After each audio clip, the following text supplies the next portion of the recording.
Welcome to a Fireside Reading of The Wind in the Willows by Kenneth Grahame.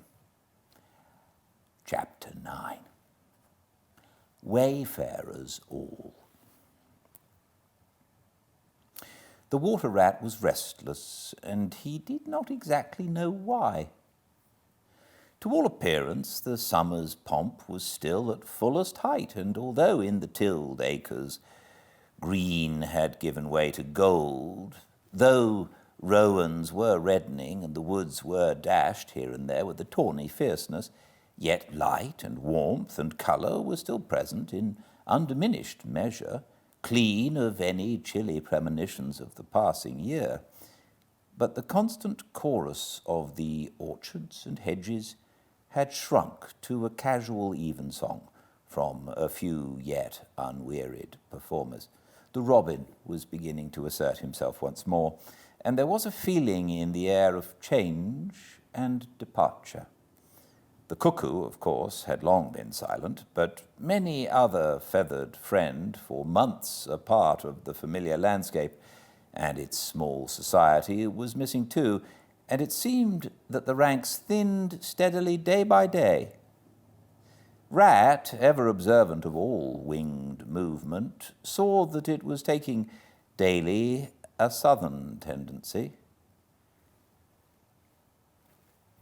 And even as he lay in bed at night, he thought he could make out passing in the darkness overhead the beat and quiver of impatient pinions, obedient to the peremptory call.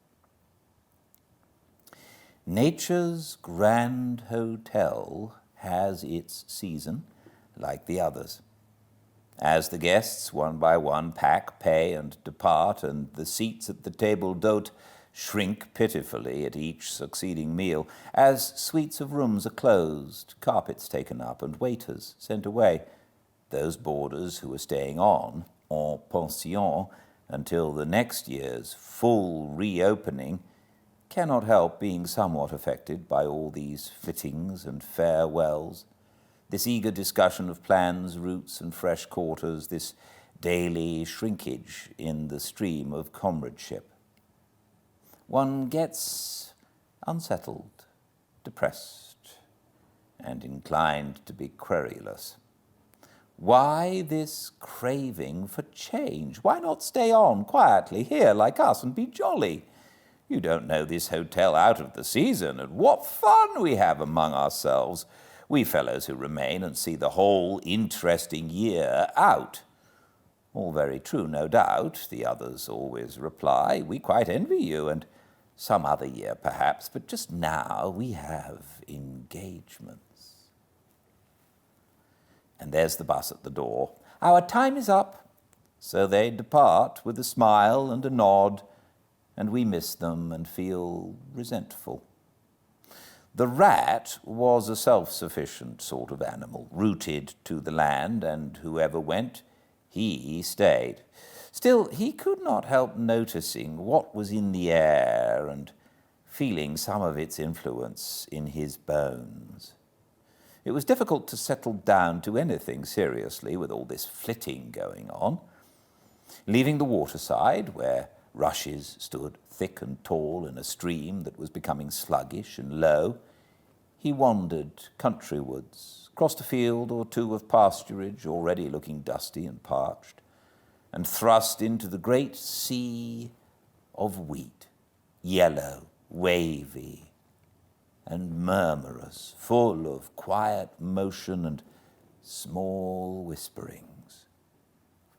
Here he often loved to wander, through the forest of stiff, strong stalks that carried their own golden sky away over his head, a sky that was always dancing, shimmering softly, talking, or swaying strongly to the passing wind and recovering itself with a toss and a merry laugh. Here, too, he had many small friends, a society complete in itself, leading full and busy lives, but always with a spare moment to gossip and exchange news with a visitor. Today, however, though they were civil enough, the field mice and harvest mice seemed preoccupied. Many were digging and tunnelling busily. Others, gathered together in small groups, examined plans and drawings of small flats stated to be desirable and compact, and situated conveniently near the stores. Some were hauling out dusty trunks and dress baskets. Others were already elbow-deep packing their belongings, while everywhere piles and bundles of wheat, oats, barley, beech mast and nuts lay about, ready for transport. "Here's old Ratty," they cried as soon as they saw him. "Come and bear a hand, Rat, and don't stand about idle." "What sort of games are you up to?" said the Rat severely. "You know it isn't time to be thinking of winter quarters yet, by a long way." "Oh, yes, we know that," explained a field mouse, rather shamefacedly. "But it's always as well to be in good time, isn't it? We really must get all the furniture and baggage and stores moved out of this before those horrid machines begin clicking round the fields, and then, the best flats get picked up so quickly nowadays, and if you're late, you have to put up with anything, and they want such a lot of doing up too before they're fit to move into. Of course, we're early, we know that, but we're only just making a start." "Oh, bother starts," said the Rat. "It's a splendid day. Come for a row, or a stroll along the hedges, or a picnic in the woods, or something." "Well, I think not today, thank you," replied the field mouse hurriedly. "Perhaps some other day, when we've more time." The Rat, with a snort of contempt, swung round to go, tripped over a hat box, and fell with undignified remarks. "If people would be more careful," said a field mouse rather stiffly, "and look where they're going, people wouldn't hurt themselves and forget themselves. Mind that hold all, Rat! You'd better sit down somewhere. In an hour or two we may be more free to attend to you." "You won't be free, as you call it, much this side of Christmas, I can see that," retorted the Rat grumpily, as he picked his way out of the field. He returned somewhat despondently to his river again, his faithful, steady-going old river, which never packed up, flitted, or went into winter quarters. In the osiers which fringed the bank, he spied a swallow sitting. Presently it was joined by another, and then by a third. And the birds, fidgeting restlessly on their bough, talked together earnestly and low. "What, already?" said the Rat, strolling up to them. "What's the hurry? I call it simply ridiculous." "Oh, we're not off yet, if that's what you mean," replied the first swallow. "We're only making plans and arranging things, talking it over, what route we're taking this year and where we'll stop and so on. That's half the fun." "Fun?" said the Rat. "Now that's just what I don't understand. If you've got to leave this pleasant place and your friends who will miss you and your snug homes that you've just settled into, why, when the hour strikes, I've no doubt you'll go bravely and face all the trouble and discomfort and change and newness and make believe that you're not very unhappy. But to want to talk about it or even think about it till you really need—" "No, you don't understand, naturally," said the second swallow. "First, we feel it stirring within us, the sweet unrest. Then back come the recollections, one by one, like homing pigeons. They flutter through our dreams at night. They fly with us in our wheelings and circlings by day. We hunger to inquire of each other, to compare notes and assure ourselves that it was all really true, as one by one the scents and sounds and names of long-forgotten places come gradually back and beckon us on." "Couldn't you stop on for just this year?" suggested the Water Rat wistfully. "We'll all do our best to make you feel at home. You've no idea what good times we have here while you're far away."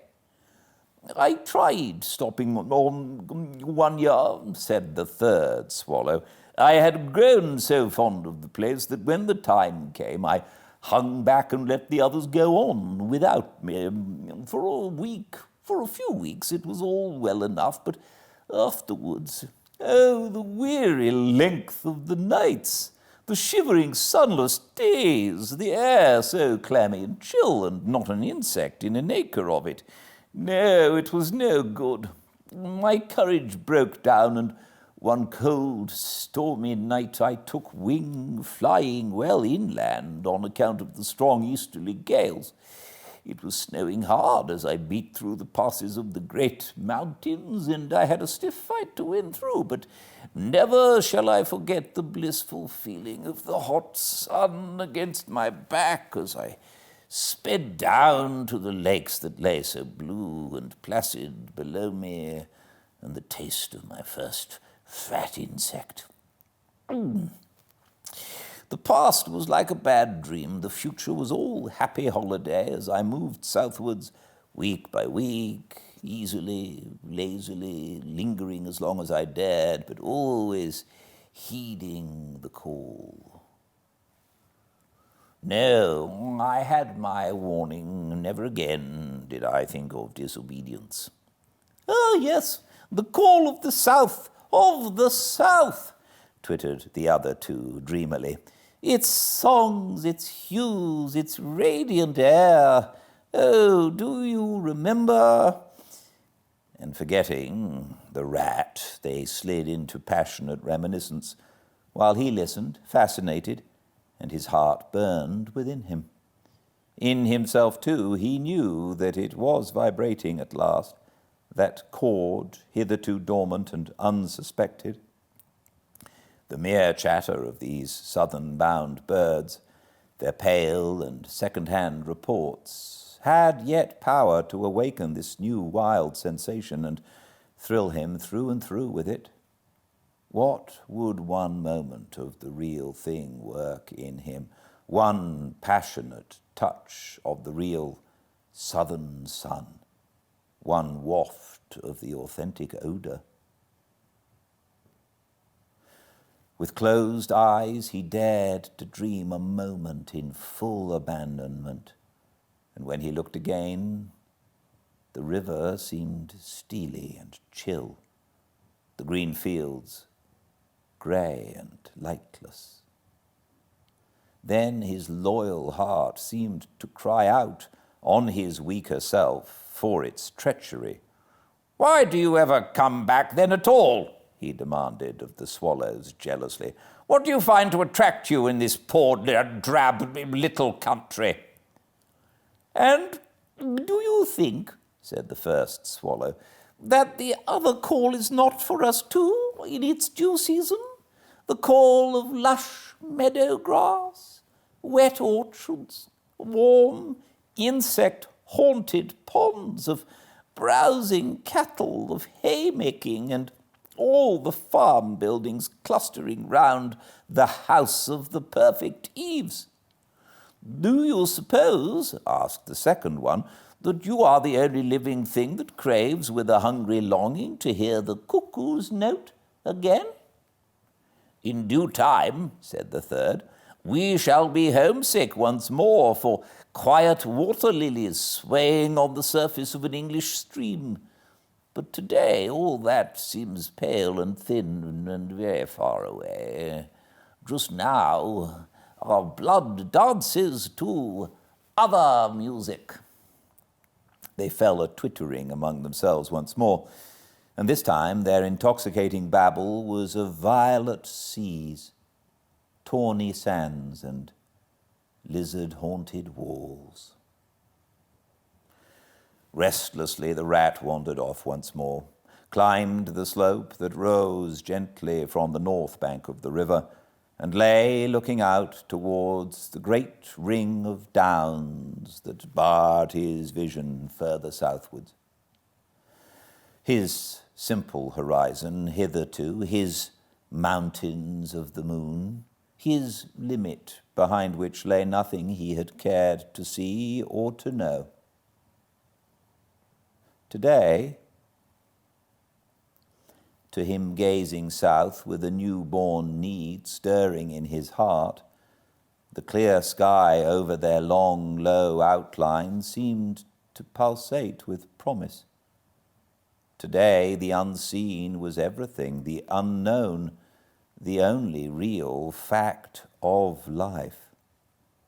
On this side of the hills was now the real blank.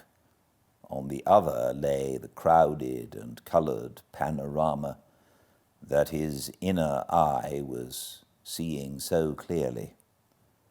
What seas lay beyond, green, leaping, and crested?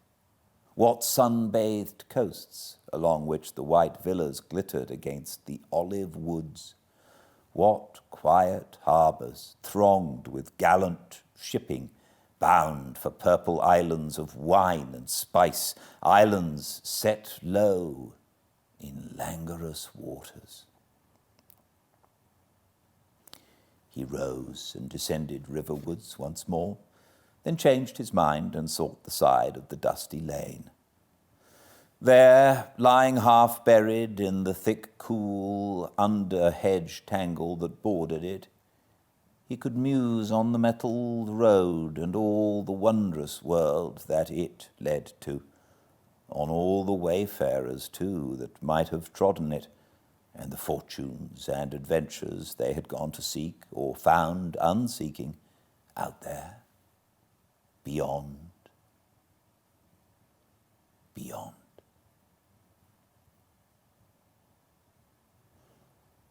Footsteps fell on his ear, and the figure of one that walked somewhat wearily came into view, and he saw that it was a rat, and a very dusty one. The wayfarer, as he reached him, saluted with a gesture of courtesy that had something foreign about it, hesitated a moment, then, with a pleasant smile, turned from the track and sat down by his side in the cool herbage. He seemed tired, and the rat let him rest unquestioned, understanding something of what was in his thoughts, knowing, too, the value all animals attach at times to mere silent companionship when the weary muscles slacken and the mind marks time. The wayfarer was lean and keen-featured and somewhat bowed at the shoulders. His paws were thin and long, his eyes much wrinkled at the corners, and he wore small gold earrings in his neatly set, well-shaped ears. His knitted jersey was of a faded blue. His breeches, patched and stained, were based on a blue foundation, and his small belongings that he carried were tied up in a blue cotton handkerchief. When he had rested a while, the stranger sighed, snuffed the air, and looked about him. "That was clover, that warm whiff on the breeze," he remarked. "And those are cows we hear cropping the grass behind us and blowing softly between mouthfuls. There is a sound of distant reapers, and yonder rises a blue line of cottage smoke against the woodland. The river runs somewhere close by, for I hear the call of a moorhen, and I see by your build that you're a freshwater mariner. Everything seems asleep and yet going on all the time. It is a goodly life that you lead, friend. No doubt the best in the world, if only you were strong enough to lead it." "Yes, it's the life, the only life to live," responded the water rat dreamily, and without his usual wholehearted conviction. "I did not say exactly that," replied the stranger cautiously, "but no doubt it's the best. I've tried it, and I know, and because I've just tried it, 6 months of it, and know it's the best, Here I am, footsore and hungry, tramping away from it, tramping southwards, following the old call back to the old life, the life which is mine and which will not let me go. Is this another one of them? Mused the rat. And where have you just come from? He asked. He hardly dared to ask where he was bound for. He seemed to know the answer only too well. Nice little farm, replied the wayfarer briefly. Up along in that direction. He nodded northwards. Never mind about it. I had everything I could want, everything I had any right to expect of life, and more. And here I am. Glad to be here all the same, though. Glad to be here.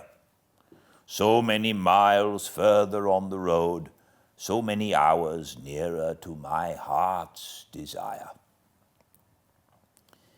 His shining eyes held fast to the horizon, and he seemed to be listening for some sound that was wanting from that inland acreage, vocal as it was with the cheerful music of pasturage and farmland. You are not one of us, said the water rat, nor yet a farmer, nor even, I should judge, of this country. Right, replied the stranger. I'm a seafaring rat, I am, and the port I originally hail from is Constantinople. Though I'm a sort of foreigner there too, in a manner of speaking. You will have heard of Constantinople, friend? A fair city, and an ancient and a glorious one. And you may have heard too of Sigurd, king of Norway, and how he sailed thither with 60 ships, and how he and his men rode up through the streets, all canopied in their honor with purple and gold, and how the emperor and empress came down and banqueted with him on board his ship. When Sigurd returned home, many of his Northmen remained behind and entered the emperor's bodyguard, and my ancestor, a Norwegian born, stayed behind too with the ships that Sigurd gave the emperor. Seafarers we have ever been, and no wonder. As for me, the city of my birth is no more my home than any pleasant port between there and the London River. I know them all, and they know me. Set me down on any of their quays or foreshores, and I am home again. I suppose you go great voyages, said the water rat with growing interest. Months and months out of sight of land, and provisions running short, and allowanced as to water, and your mind communing with the mighty ocean and all that sort of thing? By no means, said the sea rat frankly. Such a life as you describe would not suit me at all. I'm in the coasting trade and rarely out of sight of land. It's the jolly times on shore that appeal to me as much as any seafaring. Oh, those southern seaports, the smell of them, the riding lights at night, the glamour. Well, perhaps you have chosen the better way, said the water rat, but rather doubtfully. Tell me something of your coasting, then, if you have a mind to, and what sort of harvest an animal of spirit might hope to bring home from it to warm his latter days with gallant memories by the fireside. For my life, I confess to you, feels to me today somewhat narrow and circumscribed. My last voyage, began the sea rat, that landed me eventually in this country, bound with high hopes for my inland farm, will serve as a good example of any of them, and indeed as an epitome of my highly colored life. Family troubles as usual began it. The domestic storm cone was hoisted, and I shipped myself on board a small trading vessel bound from Constantinople by classic seas whose every wave throbs with a deathless memory, to the Grecian islands and the Levant. Those were golden days and balmy nights. In and out of harbour all the time, old friends everywhere, sleeping in some cool temple or ruined cistern during the heat of the day, feasting and song after sundown under great stars set in a velvet sky. Thence we turned and coasted up the Adriatic, its shores swimming in an atmosphere of amber, rose, and aquamarine. We lay in wide, landlocked harbours. We roamed through ancient and noble cities, until at last, one morning, as the sun rose royally behind us, we rode into Venice, down a path of gold. Oh, Venice is a fine city, wherein a rat can wander at his ease and take his pleasure. Or, when weary of wandering, can sit at the edge of the Grand Canal at night, feasting with his friends, when the air is full of music and the sky full of stars, and the lights flash and shimmer on the polished steel prows of the swaying gondolas, packed so that you could walk across the canal on them from side to side. And then, the food. Do you like shellfish? Well, we won't linger on that now. He was silent for a time, and the water rat, silent too and enthralled, floated on dream canals and heard a phantom song pealing high between vaporous, grey, wave-lapped walls. Southwards we sailed again at last, continued the sea rat, coasting down the Italian shore. Finally we made Palermo, and there I quitted for a long, happy spell on shore. I never stick too long on one ship. One gets narrow-minded and prejudiced. Besides, Sicily is one of my happy hunting grounds. I know everybody there, and their ways just suit me. I spent many jolly weeks in the island, staying with friends up country. When I grew restless again, I took advantage of a ship that was trading to Sardinia and Corsica, and very glad I was to feel the fresh breeze and the sea spray in my face once more. But isn't it very hot and stuffy down in the hold, I think you call it? Asked the water rat. The seafarer looked at him with the suspicion of a wink. I'm an old hand, he remarked with much simplicity. The captain's cabin's good enough for me. It's a hard life, by all accounts, murmured the rat, sunk in deep thought.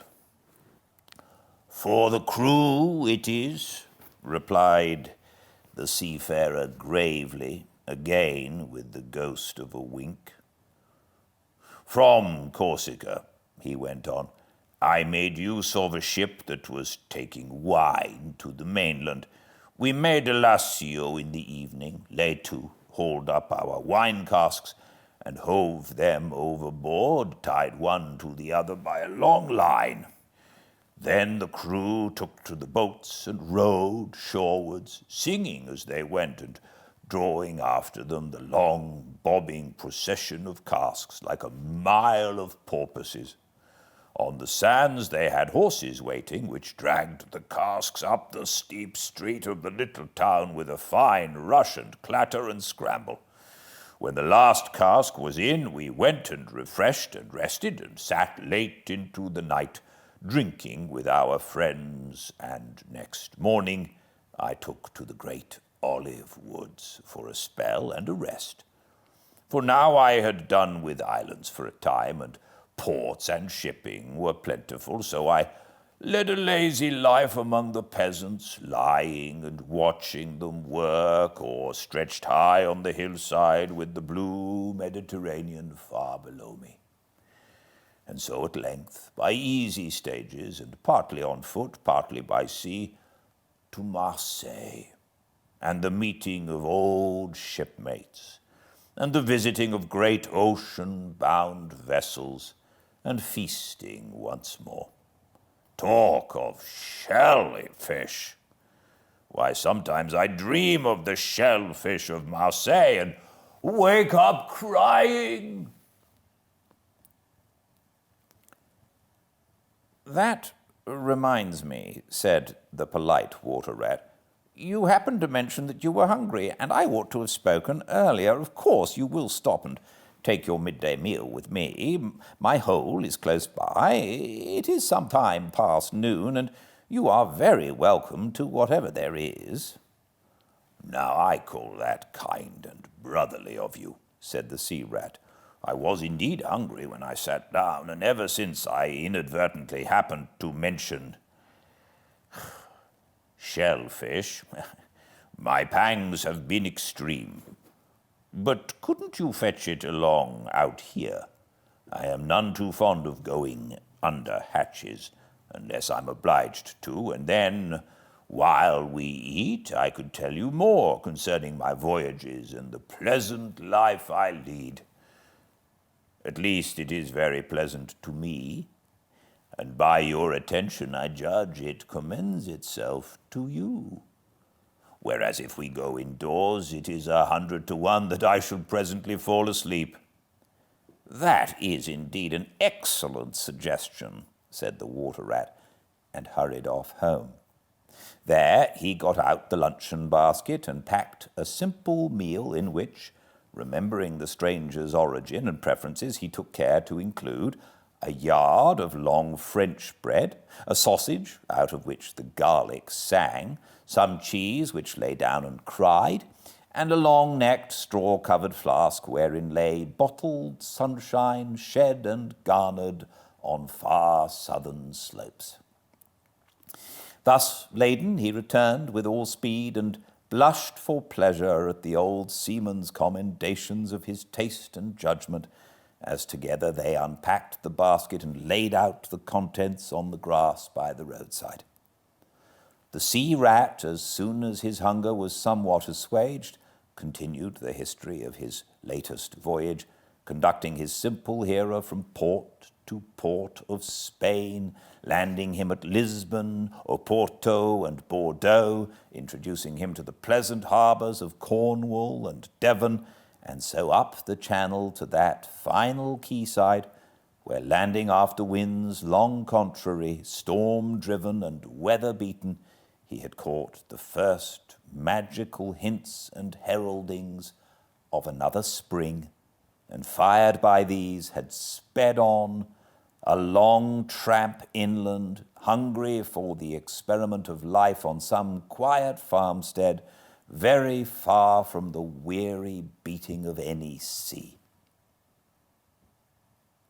Spellbound and quivering with excitement, the water rat followed the adventurer league by league over stormy bays, through crowded roadsteads, across harbour bars on a racing tide, up winding rivers that hid their busy little towns round a sudden turn, and left him with a regretful sigh planted at his dull inland farm, about which he desired to hear nothing. By this time their meal was over, and the seafarer, refreshed and strengthened, his voice more vibrant, his eye lit with a brightness that seemed caught from some faraway sea beacon, filled his glass with the red and glowing vintage of the south, and leaning towards the water rat, compelled his gaze and held him, body and soul, while he talked. Those eyes were of the changing foam-streaked grey-green of leaping northern seas. In the glass shone a hot ruby that seemed the very heart of the south, beating for him who had courage to respond to its pulsation.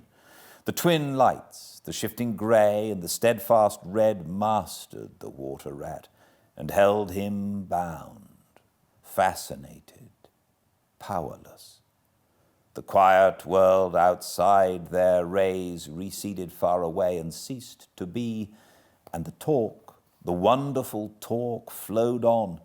Or was it speech entirely, or did it pass at times into song?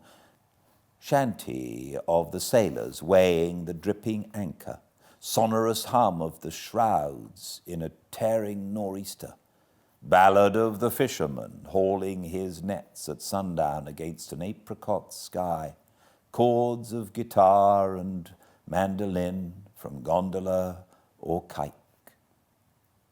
Did it change into the cry of the wind, plaintive at first, angrily shrill as it freshened, rising to a tearing whistle, sinking to a musical trickle of air from the leach of the bellying sail? All these sounds the spellbound listener seemed to hear, and with them the hungry complaint of the gulls and the sea mews, the soft thunder of the breaking wave, the cry of the protesting shingle. Back into speech again it passed, and with beating heart he was following the adventures of a dozen seaports, the fights, the escapes, the rallies, the comradeships, the gallant undertakings. Or he searched islands for treasure, fished in still lagoons, and dozed day-long on warm white sand. Of deep-sea fishings he heard tell, and mighty silver gatherings of the mile-long net, of sudden perils, noise of breakers on a moonless night, of the tall bows of the great liner taking shape overhead through the fog, of the merry homecoming, the headland rounded, the harbour lights opened out, the groups seen dimly on the quay, the cheery hail, the splash of the hawser, the trudge up the steep little street towards the comforting glow of red-curtained windows. Lastly, in his waking dream, it seemed to him that the adventurer had risen to his feet, but was still speaking, still holding him fast with his sea-grey eyes. And now, he was softly saying, I take to the road again, holding on southwestwards for many a long and dusty day, till at last I reach the little grey sea town I know so well, that clings along one steep side of the harbour. There, through dark doorways, you look down flights of stone steps, overhung by great pink tufts of valerian, and ending in a patch of sparkling blue water. The little boats that lie tethered to the rings and stanchions of the old seawall are gaily painted as those I clambered in and out of in my own childhood. The salmon leap on the flood tide. Schools of mackerel flash and play past quaysides and foreshores. And by the windows the great vessels glide, night and day, up to their moorings or forth to the open sea. There, sooner or later, the ships of all seafaring nations arrive, and there, at its destined hour, the ship of my choice will let go its anchor. I shall take my time. I shall tarry and bide till at last the right one lies waiting for me, warped out into midstream, loaded low, her bowsprit pointing down harbour. I shall slip on board, by boat or a long hawser, and then one morning I shall wake to the song and tramp of the sailors, the clink of the capstan, and the rattle of the anchor chain coming merrily in. We shall break out the jib and the foresail. The white houses on the harbour side will glide slowly past us as she gathers steering way, and the voyage will have begun. As she forges towards the headland, she will clothe herself with canvas. And then, once outside, the sounding slap of great green seas as she heels to the wind pointing south. And you will come too, young brother, for the days pass and never return, and the south still waits for you. Take the adventure, heed the call. Now, ere the irrevocable moment passes, 'tis but a banging of the door behind you, a blithesome step forward, and you are out of the old life and into the new. Then, someday long hence, jog home here if you will, when the cup has been drained and the play has been played, and sit down by your quiet river with a store of goodly memories for company. You can easily overtake me on the road, for you are young and I am aging, and go softly. I will linger and look back, and at last I will surely see you coming, eager and light-hearted, with all the South in your face. The voice died away and ceased as an insect's tiny trumpet dwindles swiftly into silence. And the water rat, paralyzed and staring, saw at last but a distant speck on the white surface of the road.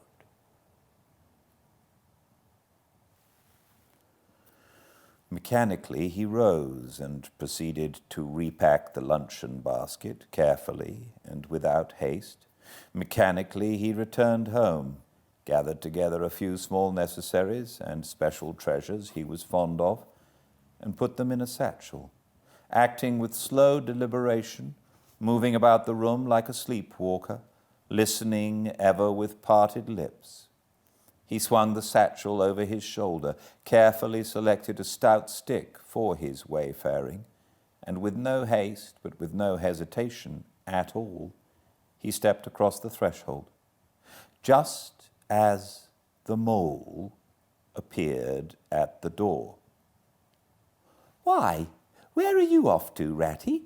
asked the mole in great surprise, grasping him by the arm. "Going south with the rest of them," murmured the rat in a dreamy monotone, never looking at him. "Seawards first, and then on shipboard, and so to the shores that are calling me." He pressed resolutely forward, still without haste, but with dogged fixity of purpose. But the mole, now thoroughly alarmed, placed himself in front of him, and looking into his eyes, saw that they were glazed and set and turned a streaked and shifting grey. Not his friend's eyes, but the eyes of some other animal. Grappling with him strongly, he dragged him inside, threw him down, and held him. The rat struggled desperately for a few moments, and then his strength seemed suddenly to leave him, and he lay still and exhausted, with closed eyes, trembling. Presently, the mole assisted him to rise and placed him in a chair, where he sat, collapsed and shrunken into himself, his body shaken by a violent shivering, passing in time into an hysterical fit of dry sobbing. Mole made the door fast, threw the satchel into a drawer and locked it, and sat down quietly on the table by his friend, waiting for the strange seizure to pass. Gradually, the rat sank into a troubled doze, broken by starts and confused murmurings of things strange and wild and foreign to the unenlightened mole. And from that he passed into a deep slumber. Very anxious in mind, the mole left him for a time and busied himself with household matters, and it was getting dark when he returned to the parlour and found the rat where he had left him, wide awake indeed, but listless, silent, and dejected. He took one hasty glance at his eyes, found them, to his great gratification, clear and dark and brown again as before, and then sat down and tried to cheer him up and help him to relate what had happened to him. Poor Ratty did his best by degrees to explain things, but how could he put into cold words what had mostly been suggestion? How recall, for another's benefit, the haunting sea voices that had sung to him? How reproduce at second hand the magic of the seafarer's 100 reminiscences?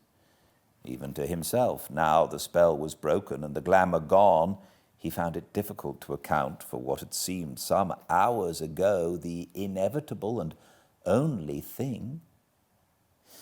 It is not surprising, then, that he failed to convey to the mole any clear idea of what he had been through that day. To the mole, this much was plain: the fit or attack had passed away and had left him sane again, though shaken and cast down by the reaction. But he seemed to have lost all interest for the time in the things that went to make up his daily life, as well as in all pleasant forecastings of the altered days and doings that the changing season was surely bringing. Casually, then, and with seeming indifference, the mole turned his talk to the harvest that was being gathered in, the towering wagons and their straining teams, the growing ricks, and the large moon rising over bare acres dotted with sheaves. He talked of the reddening apples around, of the browning nuts, of jams and preserves, and the distilling of cordials, till by easy stages, such as these, he reached midwinter, its hearty joys and its snug home life, and then he became simply lyrical. By degrees, the rat began to sit up and to join him. His dull eye brightened, and he lost some of his listening air.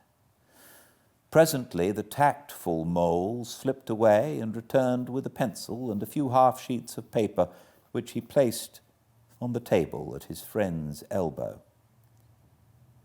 "It's quite a long time since you did any poetry," he remarked.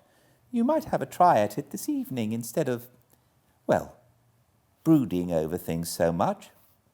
I've an idea that you'll feel a lot better when you've got something jotted down, if it's only just the rhymes." The rat pushed the paper away from him wearily, but the discreet mole took occasion to leave the room, and when he peeped in again some time later, the rat was absorbed and deaf to the world, alternately scribbling and sucking at the top of his pencil. It is true that he sucked a good deal more than he scribbled, but it was joy to the mole to know that the cure had at least begun.